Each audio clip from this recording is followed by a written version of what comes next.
আপনাদের মাধ্যমে আমি দেশবাসীকে দাওয়াত দিতে চাই, আগামীকালকে সকাল 9টায় আখিরি মোনাজাত হবে। যে আমাদের এই সময়টা কিছুটা ক্রিটিক্যাল সময় বিভিন্ন কারণে। এক নম্বরে 2024 সালের 17ই ডিসেম্বর দিবাগত রাত 3:30টায় গভীর সময়ে আমাদের নামাজরত, পাহারারত, ঘুমন্ত, কেউ জিকিররত অবস্থায় সাদ সাহেবের অনুসারীরা বিনা কারণে একতরফা ভাবে যে ন্যাক্কারজনক তাণ্ডব চালায়, হামলা চালায়, যার কারণে এ পর্যন্ত 4 জন সাথী শাহাদত বরণ করেছেন তাদের একতরফা হামলার কারণে, এবং শত শত সাথীদের গায়ে ক্ষত বিক্ষত যে পরিস্থিতি এখনো পর্যন্ত আছে, এটা গোটা দেশে একটা নেতিবাচক প্রতিক্রিয়া সৃষ্টি করেছে। এবং সারা বিশ্বে যারা দাওয়াত ও তাবলীগের মেহনত করেন, বিশ্ব ইজতেমায় আসার জন্য যারা প্রস্তুতি নিয়েছিলেন, তাদের সকলের মধ্যে একটা চরম অসন্তোষ, চরম অস্থিরতা তৈরি করেছে। এই দৃষ্টিকোণ থেকে যে দাওয়াত ও তাবলীগের মধ্যে তো এক ভাই আরেক ভাইয়ের পাশে দাঁড়ানোর বিষয়টা আছে, কেউ কারো গায়ে হাত তোলা, মারা তো দূরের কথা, কেউ কাউকে কটুবাক্য বলা, শক্ত ভাষায় কথা বলা, এটা তো ইসলাম সমর্থন করে না, দ্বীন সমর্থন করে না, দাওয়াত ও তাবলীগ তো অবশ্যই না। কিন্তু এই পরিস্থিতি যেটা সাহাবপন্থীরা ঘটাইলো, এই কারণে দেশে বিদেশে একটা চরম অসন্তোষ এবং অস্থিরতা, ভয়, আশঙ্কা, এই সবগুলোই তৈরি হয়েছে।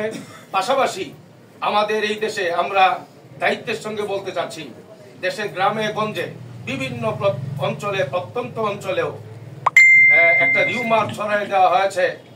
আমাদের বর্তমান যে চলমান বিশ্ব ইজতেমা, এই ইজতেমায় যেন সহজ সরল গ্রামের সাথীরা আসতে না পারে, সেই জন্য একটা রিউমার ছড়ানো হয়েছে যে বিশ্ব ইজতেমায় গেলে এখানে মার খেতে হবে, রক্তাক্ত হতে হবে, আবারও পুনরায় নতুন করে কোনো ঘটনার পুনরাবৃত্তি ঘটতে পারে। এই সব রিউমার ছড়িয়ে উদ্দেশ্য একটাই ছিল, আমাদের মাঠের উপস্থিতিটা যেন অনেক কম হয় আর দাওয়াতের এই মেহনতটা যেন ক্ষতিগ্রস্ত হয়। কিন্তু আলহামদুলিল্লাহ, আল্লাহ শুকর, কোনো অপপ্রচার, রিউমার এই ক্ষেত্রে কোনো কাজে আসে নাই। আপনারা এর প্রত্যক্ষ সাক্ষী, প্রত্যক্ষদর্শী, আপনারা দেখছেন আলহামদুলিল্লাহ আমাদের সাথীদের উপস্থিতি অনেক বিপুল পরিমাণে এবং সন্তোষজনকভাবে আমাদের এখানে উপস্থিত আছে, আপনারা দেখছেন। পাশাপাশি আমাদের বর্তমানে বাংলাদেশে বেফাকুল মাদারিসিল আরবিয়া বাংলাদেশ এর কওমি মাদ্রাসার সর্ববৃহৎ জাতীয় শিক্ষা বোর্ডের বাৎসরিক পরীক্ষা আগামীকাল থেকে শুরু হচ্ছে।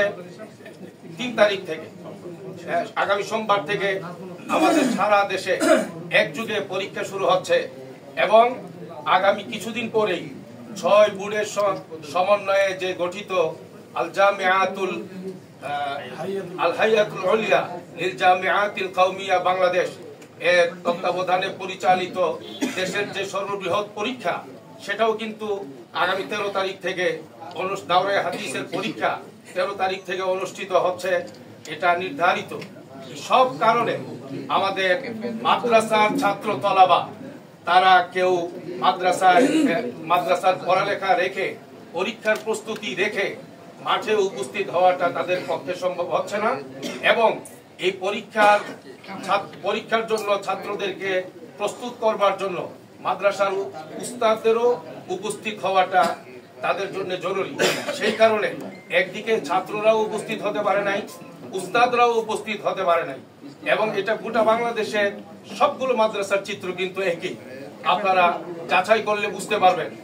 এত সব সত্ত্বেও আলহামদুলিল্লাহ মাদ্রাসার ছাত্ররা উপস্থিত হতে পারে নাই, উস্তাদরাও ব্যাপক পরিমাণে অন্যান্য বছরের মতো আসতে পারে নাই, বিদেশি মেহমানরা যেন আসতে না পারে, সেই জন্য একটা পরিস্থিতি তৈরি হয়ে গেছে অলরেডি।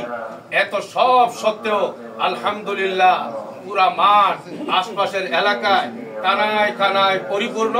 আলহামদুলিল্লাহ, আল্লাহ শুকর। এই বিষয়গুলো আপনাদের সামনে থাকা দরকার ছিল, আপনাদের মাধ্যমে দেশবাসীর জানার দরকার ছিল। আপনাদের মাধ্যমে আমি দেশবাসীকে দাওয়াত দিতে চাই, আগামীকালকে সকাল 9টায় আখিরি মোনাজাত হবে। আপনারা যে যেখান থেকে সংবাদ আপনারা দেখবেন, আপনারা আশা করি সবান্ধব দাওয়াতের এই বিশ্ব ইজতেমার আখিরি মোনাজাতে আপনারা আগামীকাল সকাল 9টায় শরীক হবেন এবং প্রথম পর্বে বিশ্ব ইজতেমা শুরাই নিজামের তত্ত্বাবধানে পরিচালিত বিশ্ব ইজতেমা আগামীকালকে সকাল 9টার আখিরি মোনাজাতে আপনারা সবাই শরীক হওয়ার জন্য দেশবাসী সবাইকে দাওয়াত দিচ্ছি।